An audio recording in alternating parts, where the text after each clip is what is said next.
ನಮಸ್ಕಾರ ರೀ ಎಲ್ಲರಿಗೂ. ಇದು ಮಂಗಳವಾರ ಮತ್ತು ಬುಧವಾರದ ಮಿನಿ ಬ್ಲಾಗ್. ಮಂಗಳವಾರ ನೈಟು ನಾವು ನಮ್ಮೂರಿಂದ ಬೆಂಗಳೂರಿಗೆ ಹೊರಡತ್ತಿದ್ವಿ.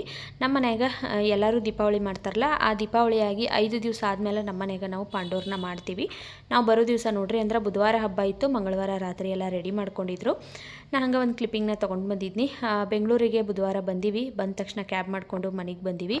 ಮನ್ಯಾಗ ತರಕಾರಿ ಎಲ್ಲ ಏನೂ ಇರಲಿಲ್ಲ, ಹಾಗಾಗಿ ನಾಷ್ಟಾನ ನಮ್ಮ ಮನೆಯವ್ರು ಹೋಗಿ ತೊಗೊಂಡು ಬಂದರು. ನಾಷ್ಟ ಮಾಡಿಕೊಂಡು ಅವರು ಕೆಲ್ಸಕ್ಕೆ ಹೋದರು. ನಾನು ಮನೆಯೆಲ್ಲ ಭಾಳ ಧೂಳಾಗಿತ್ತಲ್ಲ ಅಂಥೇಳಿ ಮನೆ ಧೂಳ ಹೊಡೆದ್ರಾತಂತ ಅಂದ್ಕೊಂಡಿನಿ. ಹಾಗಾಗಿ ಮಧ್ಯಾಹ್ನಕ್ಕೆ ಫಸ್ಟ್ ಅಡುಗೆ ಮಾಡಿ ತೆಗೆದಿಟ್ನಿ. ಕ್ಲೀನಿಂಗ್ ಕೆಲಸನ ಸ್ಟಾರ್ಟ್ ಮಾಡ್ಕೊಂಡು ನೋಡ್ರಿ. ಬೆಡ್ ಎಲ್ಲ ಸ್ವಲ್ಪ ಹೊತ್ತು ಬಿಸಿಲಿಗೆ ಹಾಕಿ ಅವನ್ನ ಬಿಟ್ಟಿದ್ನಿ ಅಲ್ಲೇ. ಆಮೇಲೆ ಧೂಳು ಹೊಡೆದು ಎಲ್ಲ ಎತ್ತಿಟ್ಕೊಂಡು ಇವಾಗ ಹಾಲಲ್ಲಿ ಎಲ್ಲ ಫಸ್ಟು ಕ್ಲೀನ್ ಮಾಡ್ಕೊಳಕತ್ತೀನಿ. ಮೇಲ್ಗಡೆ ಧೂಳೆಲ್ಲ ಹೊಡೆದ್ನಿ. ಆಮೇಲೆ ಫ್ಯಾನು ನಮ್ಮ ಮನೆಯವರೆಲ್ಲ ಒರೆಸ್ಕೊಟ್ಟು ಹೋಗಿದ್ರು, ಹಾಗಾಗಿ ಆ ಕೆಲಸ ಏನಿರಲಿಲ್ಲ.